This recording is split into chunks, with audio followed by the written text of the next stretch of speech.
A St. Louis family is calling for justice after a deadly shooting. Thank you for joining us. I'm Paige Holsey. 34-year-old Cedric Owens was one of two people killed in the downtown West neighborhood earlier this week.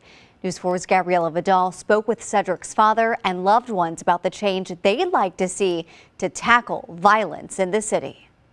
I'm proud of you, boy. You couldn't have had a better son than that boy. It's anger mixed with grief for ADOLPHUS Owens. I want to know why my son is dead, and I want somebody to be held accountable for it. You know, I don't want his death to be in vain. As family, friends, and former high school teammates came together to remember his son, 34-year-old Cedric Owens. He was a true blessing to be able to coach. He was just one of those special kids that good-natured, hard-working kid, true team player. A father and fiance taken following gunfire at a vigil last Monday night in the West downtown area. A vigil honoring a previous shooting victim, Demetrius Thomas, who was killed in the same area less than 24 hours prior. Cedric was pouring out love, you know, doing the right thing, and something like this happened.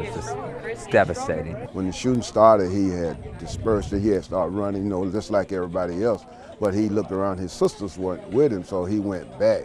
That's just the kind of caring, family-oriented person ADOLPHUS says his son was. It was all about positivity. He believed in family. You know, we can always depend on him, and he became to be my best friend. While St. Louis Metro Police have potential suspect video surveillance from when Thomas was killed, there is no concrete connections his murder is tied to Cedric's. What happened to him, I think, was random. He was just in the wrong place at the wrong time. Random or targeted, ADOLPHUS says this violence all needs to stop. But it goes beyond increasing police presence downtown. We as citizens got to report stuff that we know.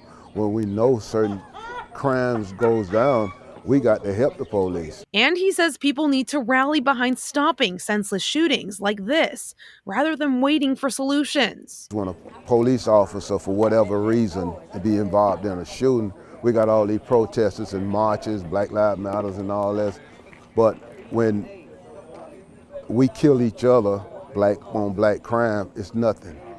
You know, it's just a family having to deal with it themselves. It's a plea as a father seeking justice, but also as a St. Louis resident who doesn't want to see other families lose one of their own. Gabriella Vidal, News 4.